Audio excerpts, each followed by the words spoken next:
sekali lagi genap setahun ya tentang pembatalan klan Ba'alawi yang nyambung ke mana, ke Rasulullah Muhammad SAW. Nah, hasil dari tesisnya Pak Kiai Imaduddin.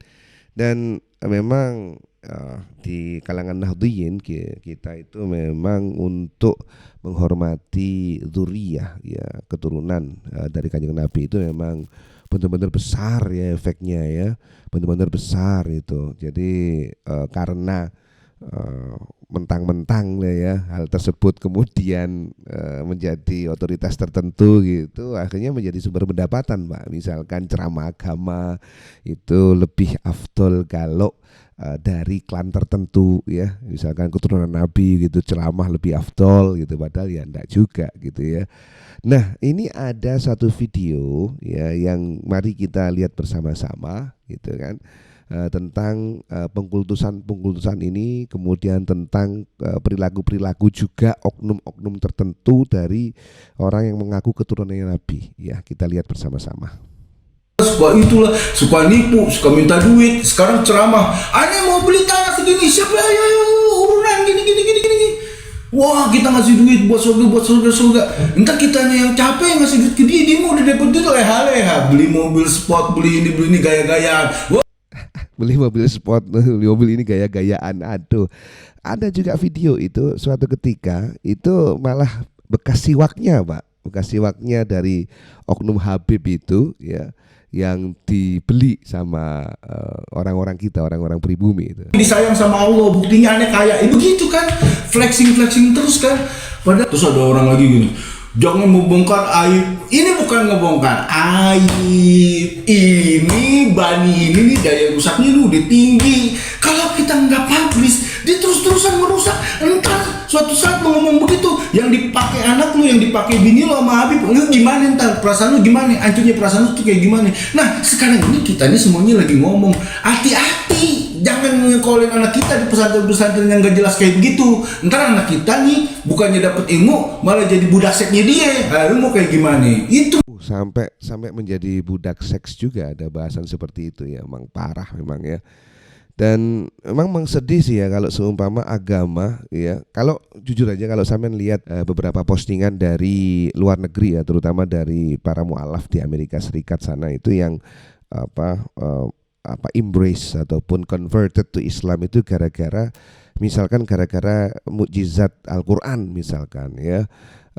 Muhammad Ali itu misalkan juga beliaunya dari kulit hitam dan melihat keindahan Islam itu bukan berdasarkan ras ya, bukan berdasarkan warna kulit ya. Nah, ini kok kebalikannya di Indonesia itu kok malah rasisme itu merajalela di lingkungan agama. Kita lanjut, kita dengarkan bersama. Jadi gini, jadi jangan telak mentah-mentah lah, Ini hadis ini dipakai buat ini. Ada hadis, ada porsinya, ada tempatnya. Itu yang dibilang Rasulullah tuh kayak begitu.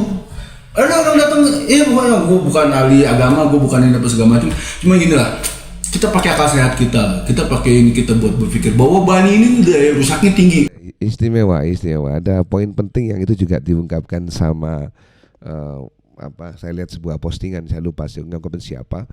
Memang ulama itu bisa saja salah, tetapi tidak boleh bohong ya.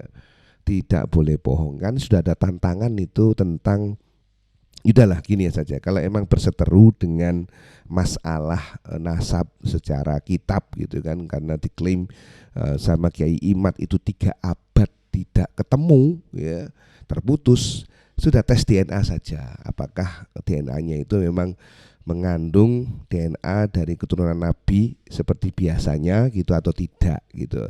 Kalau memang tidak, ya sudah, ya wis gitu ya. Nah, kita pun yang bukan keturunan Nabi ya, banyak nih umat Islam yang bukan keturunan Nabi itu juga ya wis sama lah ya kan. Tadi itu balik lagi di Amerika itu justru orang converted to Islam itu berdasarkan mukjizat Al-Qur'an ya, yang banyak sekali itu bersangkutan dengan sains ya, dan mereka kaget ya, kok bisa Nabi Muhammad itu menceritakan detail tentang penciptaan manusia di rahim misalkan. Kok bisa ya Nabi Muhammad itu lewat wahyu di Al-Qur'an itu bercerita tentang posisi tertentu di belakang kepala kita itu untuk memutuskan sesuatu gitu ya.